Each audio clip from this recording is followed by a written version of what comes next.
Assalamualaikum warahmatullahi wabarakatuh. Selamat siang. Kami dari kelompok 6 pada mata kuliah Organisasi dan Arsitektur Komputer sesi kali ini, kami akan mempresentasikan tentang perkembangan memori eksternal. Namun sebelumnya, perkenalkan nama saya Dila Aura Putri, beserta Nama rekan saya. nama saya Muhammad Reza Hari. Nama saya Nazaruddin Zaini. Kemudian Muhammad Fadil Amin, Ram Darmansyah, dan Syifa Al-Mubarak. Kami di sini akan presentasikan perkembangan memori eksternal dengan pokok pembahasan. Yang pertama, pengertian memori eksternal. Kedua, kelebihan dan kekurangan memori eksternal. Ketiga, macam-macam memori eksternal. Dan yang terakhir, sejarah perkembangan memori eksternal. Baik, untuk pokok pembahasan pertama akan disampaikan oleh saudara saya, Nazaruddin Zaini. Kepadanya disilahkan. Oke, di sini yang pertama adalah pengertian memori eksternal.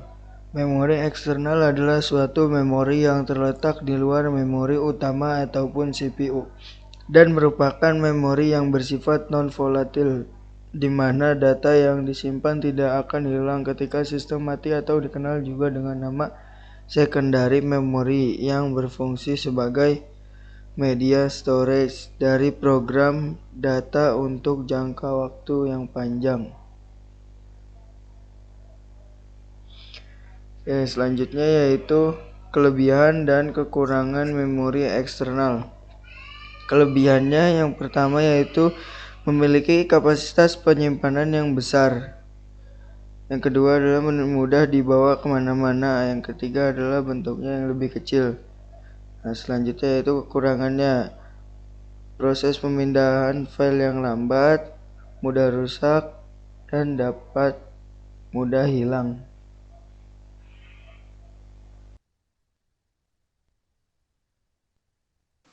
Baik, untuk selanjutnya yaitu macam-macam memori eksternal. Yang pertama, di sini ada compact disk atau CD. Nah, CD ini dapat memiliki kapasitas hingga 700 MB. Kemudian untuk proses penyimpanannya itu biasanya disebut dengan burning CD. Next, yang kedua ada hard disk drive atau HDD. Nah, hard disk drive ini merupakan media penyimpanan eksternal dengan cakram keras. HDD ini digunakan sebagai perangkat penyimpanan internal maupun eksternal dalam jangkauan waktu yang lama. HDD ini menampung berkas hingga 20 TB. Yang selanjutnya ada solid state drive atau SSD. SSD ini merupakan perkembangan dari HDD. Nah, SSD ini menggunakan rangkaian sirkuit elektronik yang dapat menyimpan data secara terus-menerus. SSD juga menawarkan kecepatan transfer data atau read-write yang lebih besar dari HDD. Kemudian untuk kapasitasnya juga lebih besar dari HDD, yaitu sekitar 100 TB dengan harga mencapai $40.000 Amerika Serikat. Untuk yang selanjutnya yaitu ada flash disk atau removable disk. Flash disk ini sering kita jumpai dalam kehidupan sehari-hari yang merupakan perangkat penyimpanan portable yang cukup mumpuni. Nah, selain untuk pemakaiannya untuk laptop dan komputer, sekarang sudah ada flash disk OTG yang bisa langsung terhubung ke smartphone. Nah, yang terakhir ada kartu memori. Kita pasti sangat familiar sekali dengan kartu memori yang ini atau disebut dengan SD card. Nah, SD card ini mempunyai beberapa jenis kartu memori. Nah, beberapa di antaranya ada memory stick atau MS, kemudian multimedia card atau MMC, compact flash atau CF, dan lain sebagainya. Sementara untuk memori SD atau secure digital memiliki banyak jenis dan tipe. Oke, selanjutnya adalah sejarah perkembangan memori eksternal. Yang pertama adalah selection tube. Merupakan memori eksternal yang dipakai ENIAC. Memiliki kapasitas 256 sampai 40.096 bit atau 32 sampai 512 byte. memiliki ukuran dengan panjang 10 inch dan lebar 3 inch.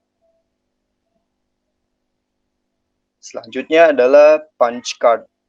Punch card digunakan sampai pertengahan 1970-an.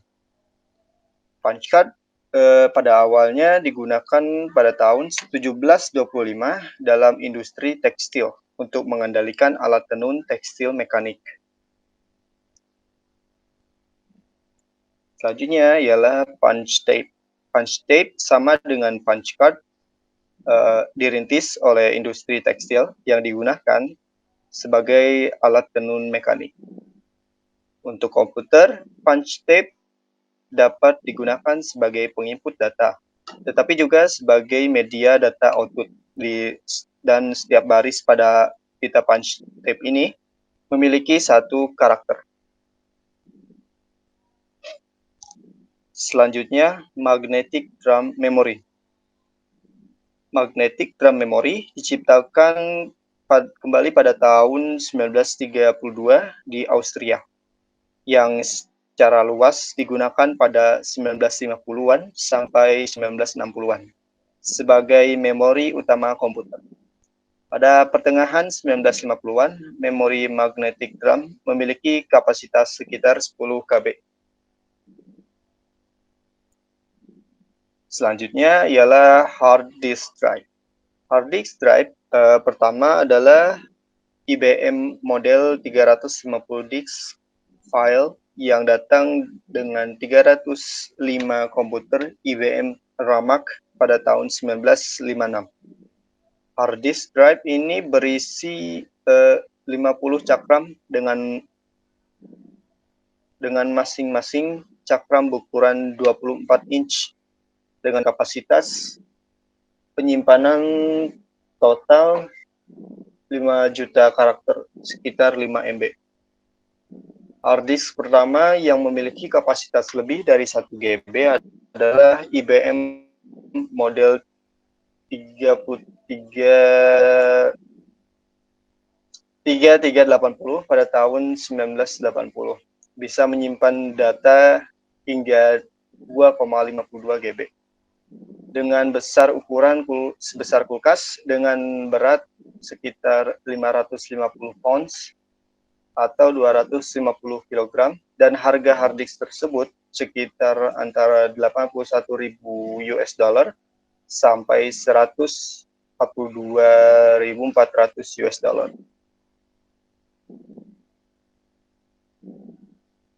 Selanjutnya, the Laserdisc. Laserdisc ini adalah pendahulu dari CD-ROM dan solusi penyimpanan optik lainnya. Sistem Laserdisc yang pertama tersedia pada tahun 1978 dan dengan ukuran diameter 11,81 inch atau sekitar 30 cm dan cakram tersebut bisa menyimpan hingga 60 menit audio atau video di setiap sisi. Selanjutnya, the floppy disk. The floppy disk ditemukan oleh IBM pada pertengahan 1970-an sampai akhir 1990-an. Floppy disk pertama berukuran 80 inch, yang kemudian 5,25 inch dan seterusnya hingga berukuran 3,5 inch. Floppy disk pertama dikenal pada tahun 1971 dengan kapasitas 79,7 KB. Selanjutnya adalah magnetic tape. Magnetic tape pertama digunakan sebagai media penyimpanan pada tahun 1951. Pada awalnya, magnetic tape diberi nama Uniservo dan merupakan peralatan input dan output pada komputer UNFAC. Pertama, keefektifan pentransferan data pada Uniservo mencapai 7.200 karakter per detik. Magnetic tape terbuat dari bahan metal dan memiliki panjang 1.200 feet, 365 meter. Jika ada pertanyaan, bisa di chat di kolom chat di bawah. Dan sekian, saya kembalikan lagi kepada moderator. Baik, terima kasih kepada rekan-rekan saya yang telah menyampaikan beberapa pembahasan pada presentasi kali ini. Untuk teman-teman yang ingin bertanya, silakan tanyakan pertanyaannya di kolom chat. Baik, mungkin itu saja yang dapat kelompok 6 sampaikan. Mohon maaf atas kesalahan dan kekurangannya. Terima kasih. Wassalamualaikum warahmatullahi wabarakatuh. Selamat siang.